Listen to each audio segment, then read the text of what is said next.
Hi guys, greetings everybody. Welcome back to my YouTube channel. Myself Vijay Tavardhan.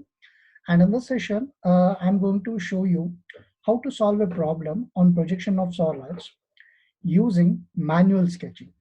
Now, as I told you in previous video sessions, these manual sketching will also be taught to you in the system only, but an approach is going to told you or approach is going to state you how to do it in your grid sheets. Now, this is how a grid sheet, one can see it, how it is going to be there. Now, we have a problem like this. A problem is stating like this: a square prism, 35 millimeter side of base, 60 millimeter axis length, rests on HP on one of its corner, such that the two base edges containing the corner on which it rests make equal inclination with HP. Draw the projections of the prism when the axis of the prism is inclined to HP at 40 degree and appears to be inclined to VP at 45 degree. Now let me show you how to solve the problem in your grid boards. Now, as usual, using your pencil, that is specifically 2H pencils, one can draw an XY line starting from anywhere over here like this. Now let me complete an XY line, and using your pencils, using the capital letters, you have to write the endpoints of line as X and Y. Then mark the VP as well as HP to represent the first quadrant. And after which, we need to construct a 35 mm square based prism. Now this is a square prism resting on the corner. Now when it is going to be rotated, now you can say that it is resting on only one corner. This is going to be called as the corner resting. Earlier in previous problem we have discussed the side resting. Now we are going to have a corner resting. Now for a corner resting, how to do it in your booklet? Now let me tell you, it's very simple, not so difficult. Now let us construct one construction line like this, which is perpendicular to XY line. Then keep your protractor at any one point, mark a point anywhere on your sheet. Now let me mark a reference point. Now I'm going to mark a reference point over here. And after marking this reference point, one can make sure that you have to draw two lines. One is at 45 degree like this. Now let me show you how to do that. Now here, one has to draw a 45-degree line like this. And in the same fashion, 45-degree line like this. That is, you have to mark the 2 points. That is, one is 45 degree here and another one is also 45 degree over here. Now, after drawing the 45-degree lines like this, now take your compass. Now taking the compass, you have to set the radius value as 35 or 3.5 boxes from here to here. That is, 3.5 boxes can be measured. Now after measuring this 3.5 boxes, now what one has to do is, with this reference point, 3.5 boxes as a radius, one can draw an arc like this. Now here, now let me draw an arc. Once again, I'll repeat.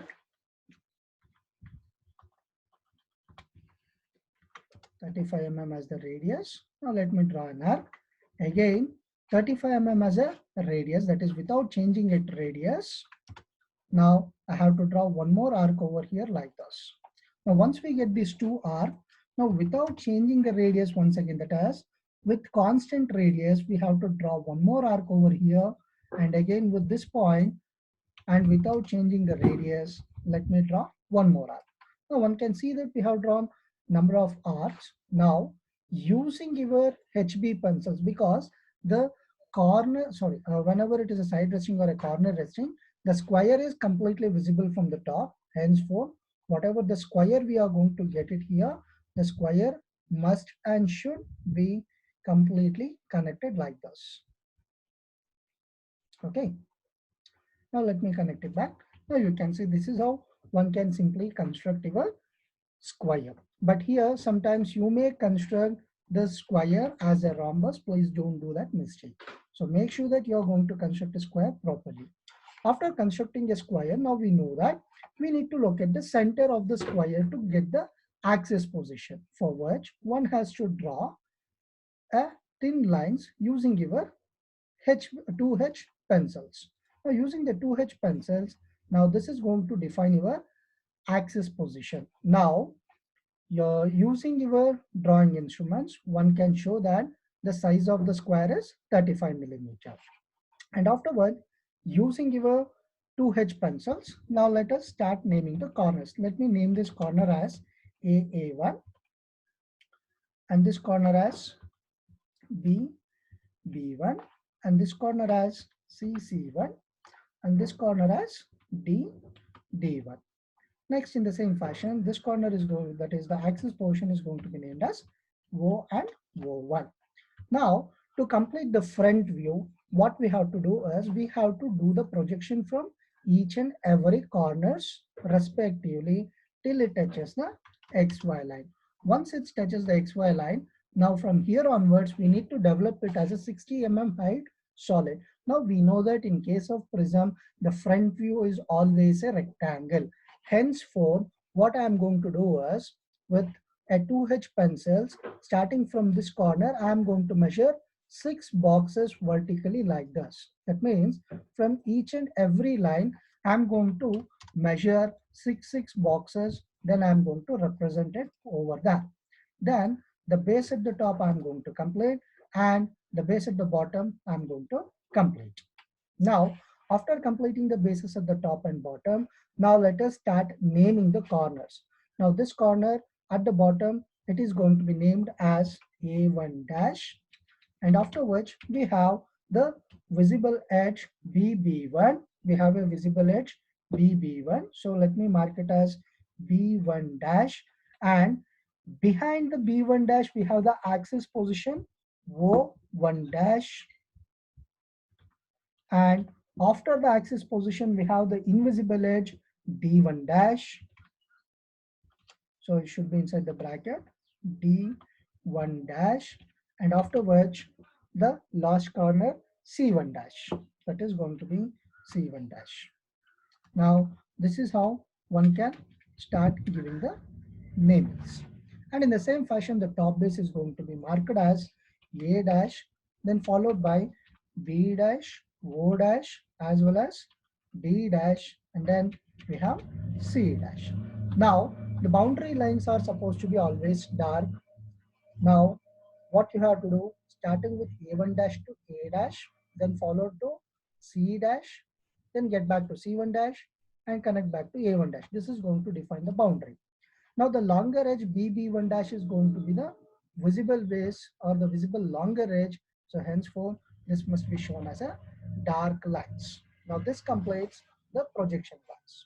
Then without forgetting, one has to show that the size of this solid is 60 millimeter. Now the height is supposed to be shown as 60 millimeter. Now one can say that the first stage is completed in all aspects. Next, what is the next stage? It is resting on a corner. Of course, when I am going to rotate in the clockwise direction, I repeat, when I am going to rotate in the clockwise direction, now this is the direction. When I rotate this solid in the clockwise direction like this, it is going to be resting down the corner C1 dash. Now, if you have a doubt, say, can I rotate in the anti-clockwise? Yes, you can rotate it. Now I'm rotating in the clockwise direction. Now, the moment I rotate in the clockwise direction, I'm going to fix that portion on C1 dash. Now, I'm going to locate a C1 dash on the XY line. Now, what I'll be doing, I'm going to locate a C1 dash with convenient distance, keeping from the first stage, keeping some convenient distance. Let me mark the position of C1 dash over here. Now, let me call this portion as C1 dash. Now, we know that the base inclination is 90 minus theta. Now, what is the inclination of the axis with respect to HP? Axis is inclined to HP at an angle of 40 degree. Axis is inclined to HP at an angle of 40 degree. Henceforth, the base inclination, that is, the base inclination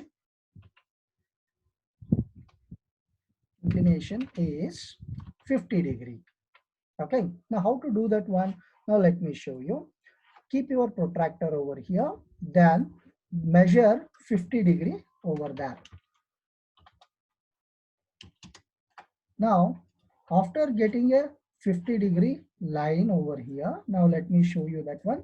Now, sorry, this is supposed to be using your 2H pencils. What should be the angle between these two lines? Angle between these two lines is supposed to be 50-degree. So make sure that the angle between these two lines are 60-degree always. Now, after drawing this 50-degree line, what is the next step we are supposed to do is we have to measure the length of this line. Now, the measurement of this line is going to be done using your pencils. Don't use the scales. Not the pencils actually, you have to use the compass. Now, using the compass, measure this distance. After measuring the distance, now what we have to do, take that as a radius, where C1 as the center, we have to get the distance. Now with C1, now you can see that as a reference, I'm going to draw an arc here.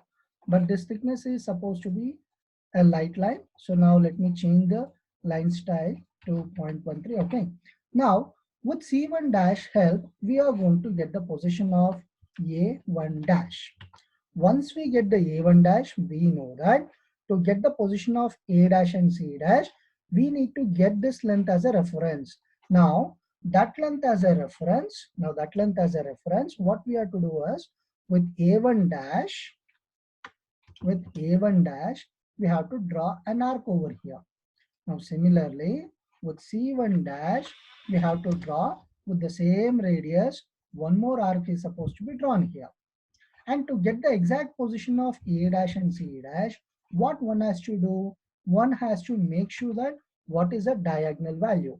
Now, the diagonal value is supposed to be taken as a radius. I repeat, the diagonal value is supposed to be taken as a radius. Now, using your compass, keep the compass at corner C1 and setting that as a radius. Setting that as a radius, that is setting that as a radius with C1 as the center. Now let me draw an arc here. Now in the same fashion, with A1 as a center, without changing the radius, we have to draw one more arc over here. Now these intersections will give us the exact position of A dash. Now let me mark this point as A dash and this point as B dash, sorry, C dash. Now, using your HB pencils, we know that the boundary is always visible. So straight away, without any hesitation, complete this boundary by marking the points properly. Once this boundary is finished, what is the next step that one has to do is, we have to locate the position of B1, O1, D1 as well as BOD. Now, for which one has to measure the distance from here to here using the compass. Now, using your compass, now taking that as a reference, taking that distance as a reference, what one has to do is, one has to draw an arc here. Now, repeat the same step without changing any radius value. We have to draw one more arc over here. Then, using a line with HB pencil, that is using a scale, you have to connect these 2 points using the HB pencils like this. And after which, whatever the base inclination you have shown here should be deleted, because in the question, the base inclination is not given, so base inclination should not be retained there. Okay.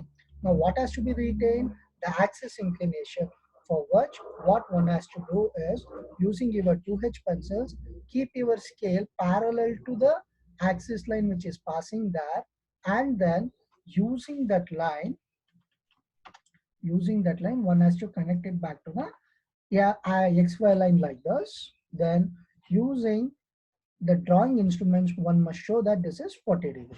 Then using your pencils, one can represent this point as B1 dash followed by O1 dash followed by D1 dash. Now in the same fashion, this point is going to be marked as B dash followed by O dash followed by D dash. Now this completes the required front view, which is relocated at an angle of 40 degree with respect to XY line. Now we need to draw the top view, for which we need to draw the projectors from the second stage front view and the first stage top view. Now let me show you how to do that one. Now using your pencils and the scales, starting with C dash, now let us draw a line like this. Now this line is a vertical line which is passing parallel to the vertical position, or it is perpendicular to the XY line. Whatever you can say, we can consider it. Now with C1, and in the same fashion with B1 as well as O1 and D1, we are going to draw one more line, and at last with A1 dash. Now you can see all the necessary vertical projectors has been extended, and after which all the necessary lines which is supposed to be extended from the respective first stage top view to complete the lines like this. Okay, once these lines are completed, then what one has to do is, using a pencil, one has to locate the respective points. Now the projector coming from A1 dash to A1, that is horizontal and vertical matching, is going to be A1, and this point is going to be the B1, and this point is going to be the C1, and this point is going to be the D1, and in the same fashion this is going to be O1. Now let me mark the text. Now this is going to be A1, B1, C1, and this is going to be D1, and this is going to be O1. Now in the same fashion, the another phase. Now this is going to be the A, and this is going to be B, and this is going to be C, and this is going to be D, and this is going to be O. Now using your using your instruments, that is pencil, mark this as A, B, C as well as D, and this point is going to be O. Now make use of a 2H pencils. Okay, now make use of a HB pencils. Now let us start the rules of visibility. What is the first rule says? Boundary lines are always visible. Which are the boundary lines? Now let me state the boundary lines. A1 dash is the first boundary line. A1 to B1, and B1 to B, B to C, C to D, and D to D1, and D1 to A1 is going to form a boundary. Now after which, identify the visible base and make those base edges as visible. Now when it is resting on a corner like this, when observer is watching the object from the top base is visible, whereas the bottom base is invisible. Henceforth, the top base, that is A, B, C, D, these edges are visible, that is B to A, B to A, and A to D is going to be the visible edge. When this base edge is visible, obviously the bottom base edge is invisible. Now the bottom base edges has to be shown as invisible lines, for which one has to make a construction of dashed line. Now with B1 to C1, and then C1 to D1, we are going to show it as a dashed line. Now here one can observe, sir, why we not going to create A1 and B1 as a dashed line? Because the boundary lines are always visible. Henceforth, even though they are invisible, we cannot represent it as a invisible edge. It has to be represented as a visible edge. Okay. Next, at the last, such of the longer edges, either partially or completely passing through the visible base, are invisible, and vice versa. Now let us concentrate on the longer edges. Which are the longer edges? A1, BB1, CC1, DD1 are the longer edges. Now one can observe the BB1 and DD1 forms the boundary. Whether it is visible or invisible, according to the fourth point, it has to be always visible according to the first point. Now what we are going to do, the remaining longer edges A1 and BB1. Now I'm going to start a line from A1 to A. Now you can observe a portion of line A1 to A is passing inside the invisible base. Now you can see this is an invisible base, that is A1, B1, C1, D1. It is an invisible base. It is passing inside the invisible base. Hence, it must be always visible. Now, this line is supposed to be a dark line always. And after which, that is using the HB pencils, you have to make it as a dark line and it should be a continuous line. Next, CC1, if I'm going to connect, now you can see CC1 is passing partially inside the visible base. Now it must be always invisible. Now one can see that even though we have drawn a line from C to C1 as an invisible edge, but a portion of line AA1 and CC1 is being overlapped from A to C1. Now, whenever these two lines overlap together, now one can see that the complete dark line is going to take the advantage over a discontinuous line. Henceforth, even though we have written C to C1 as invisible edge, because of the darkness or because of the solid line, what one can say that A to C1 is always visible. Even though CC1 is invisible, we can represent only A to C as invisible edge. Then, without forgetting, one has to draw a very important line, that is the chain line. Now the chain line has to be represented from O1 to O. Now the moment you can see the chain line is also a discontinuous type of a line, when it is going to be shown here, even that is also going to be followed by the dark lines. Henceforth, it is also not going to be visible, but however, one has to draw an axis without fade. Now, the second stage is completed. Now let us go to the third stage. What is the third stage? The same axis appears to be inclined to VP at 45 degree. What do you mean by this appears to be inclined? This is called as the apparent angle beta. Now the angle beta is given as 45 degree. Now we should verify that. Whether the axis length is reducing it or not. Yes. Now for which one can see that earlier the axis length was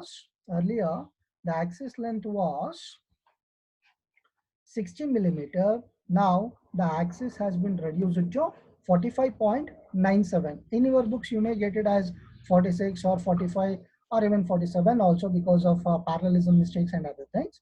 Now here one can see that the length of the line is getting reduced, but we are not going to construct the apparent angle because straight away in the question they have given the apparent angle. So without constructing it with the same available value, we will finish the problem. Now let me show you how to solve the problem in the further steps. Now for which, using a 2H pencils, instead of starting an inclined line starting from here, keep two boxes away from the XY line like this. Now what I do, from somewhere over here onwards, I'm going to draw a 45-degree line. Now I'm going to draw a 45-degree line like this.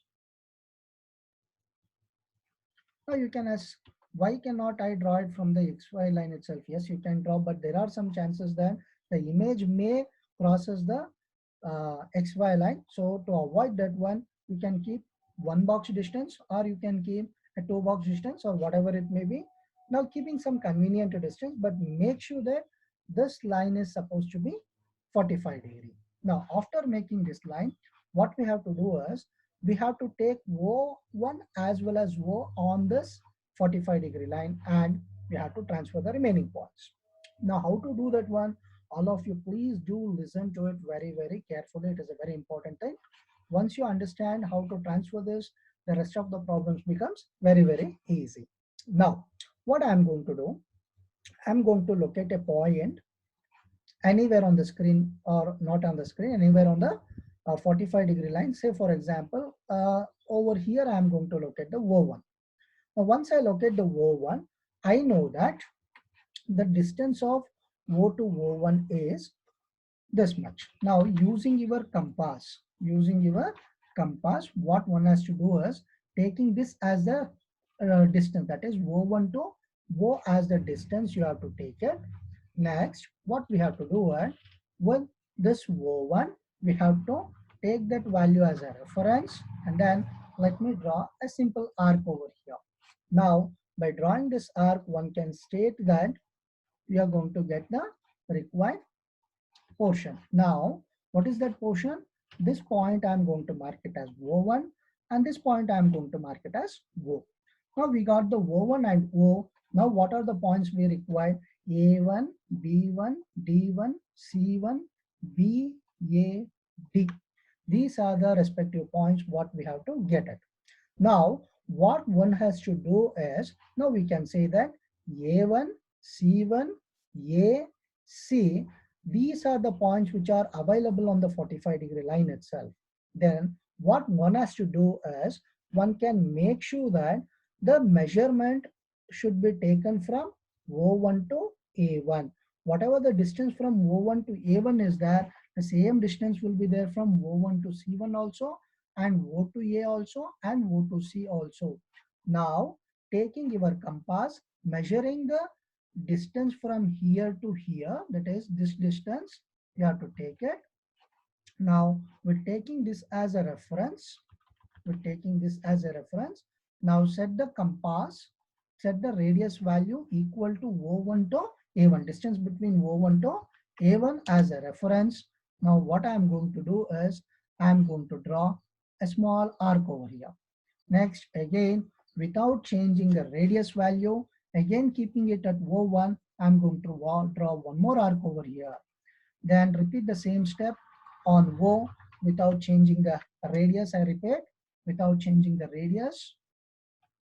And again with O without changing the radius. On other side, we have to draw like this. Now, using your pencils to avoid confusions, we will mark this point as A1 and this point as C1 and this point as C. Now, what are the remaining points? B1, B, D, and D1. Now, how to get these points? Now, to get these points, one can do a simple construction. Now, what is that simple construction? We know that from O1 to D1, whatever the distance we have here, the same distance will be there from O1 to B1 also, and O to B as well as O to D. That is, I repeat, now the distance between O to D1 is the same distance, and D1 to O1 is also same distance, OB as well as OD. These four dimensions will be always same. Then what we have to do is, we have to take this as a reference. We have to take this as a reference. Now what I'm going to do is, with O1, what I am going to do is, taking that as a reference, I'm going to draw an arc over here, and without changing the radius on other side, I'm going to draw an arc over here. That is from O1 on either sides. Then again, without changing the radius, keep the compass at O and draw an lines like here, that is arc here. Again, one more arc has to be generated here. Now this is how we are going to get the approximate positions of D1, D, B1, B, but we don't know where exactly it lies. Now to get that one, what one can do is, one can measure this distance, that is the distance between C to D can be measured using the compass. Now using the compass, one can check this dimension. So this dimension will be equal to C and B, and also equal to D1 and C1, and also B1 to A1, and also A1 to B1. Every dimensions is always the same. Now what we are going to make with this as advantage, now again take the compass. Now with A1 as a reference, with the same radius, setting the radius, now what one has to do is, one has to draw an arc here. Now here, the arc has not generated properly. Now let me repeat that. Without changing the radius, that is A1 to D1, whatever the value we are going to get it. Now with that as a reference, one can draw an arc like this. Now with the same A1, without changing the radius, one has to draw an arc here. Now in the same fashion, with C as a reference, or even A as a reference, whatever it may be. Next, without changing the radius, I repeat, without changing the radius, we have to draw an arc. Now, once we have generated and drawn the required arcs, now it's our responsibility to reconstruct the images as it is. Before that, now let me mark the respective points. This as A, that is already not marked. Now let me mark it as D1, and this corner is going to be D, and here this is going to be B, and this is going to be B1. Now, once we get it, Now using your HB pencils, reproduce the image as it is available over here. Now starting from this point, that is A1 should be connected to B1 and then to B and then to C and then to D and then to D1, which is going to be the boundary line, and then A1. Then D1 to C1 is going to be the invisible edge that I'm going to draw it later. A to B, sorry.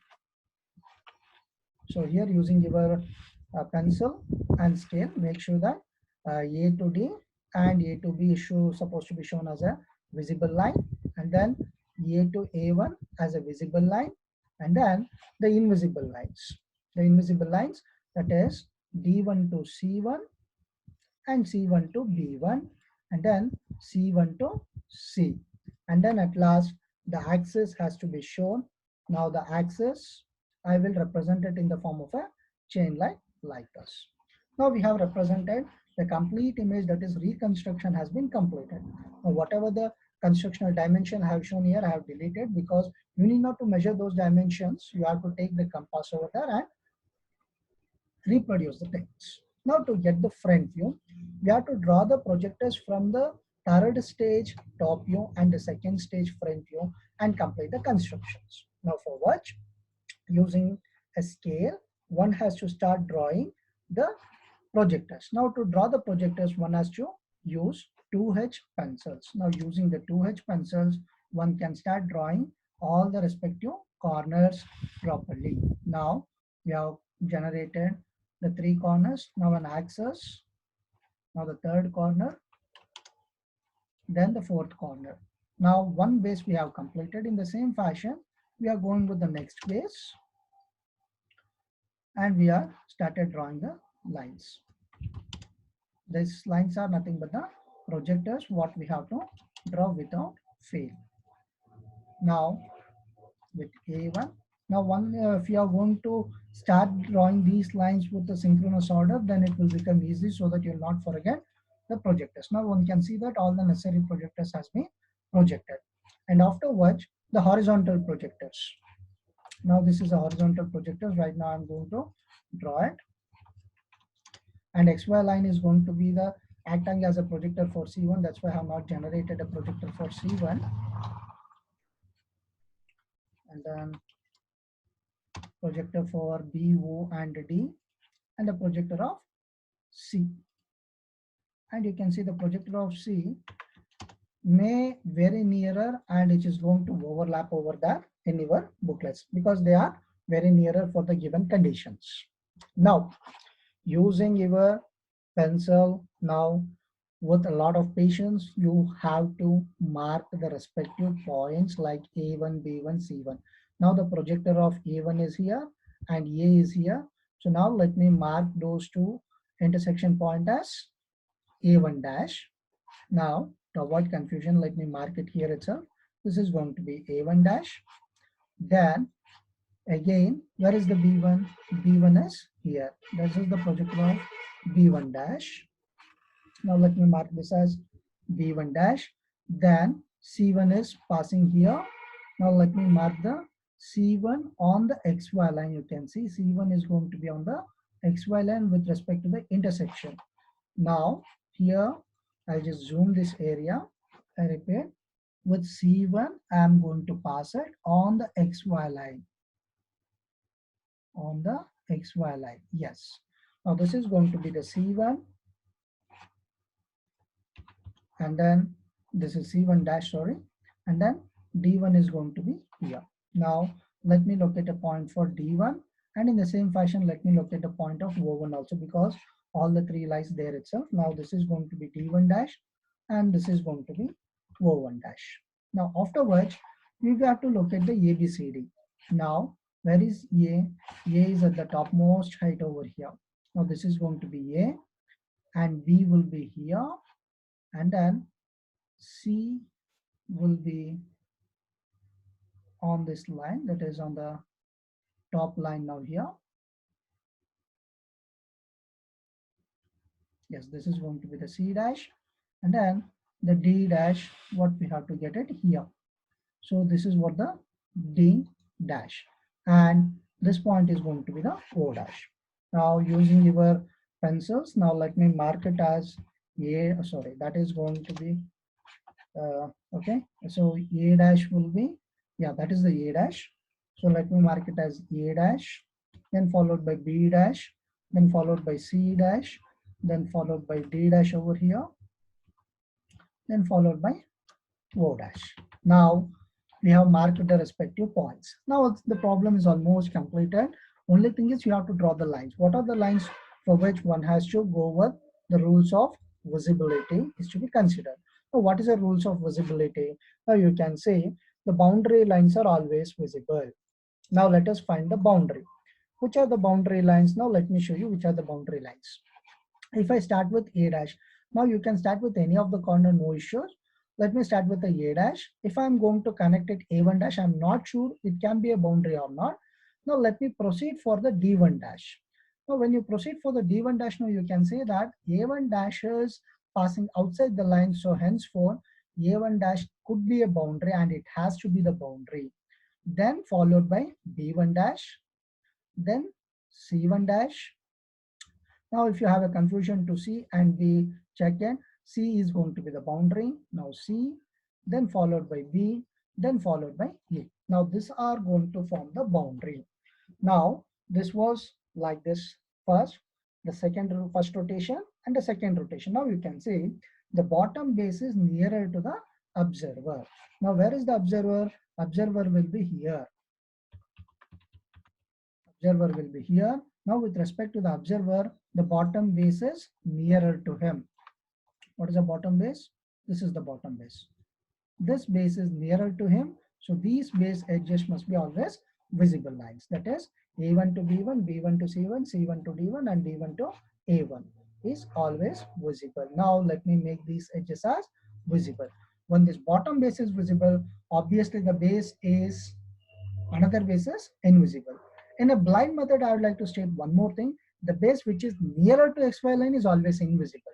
Simple method, it's a blind method.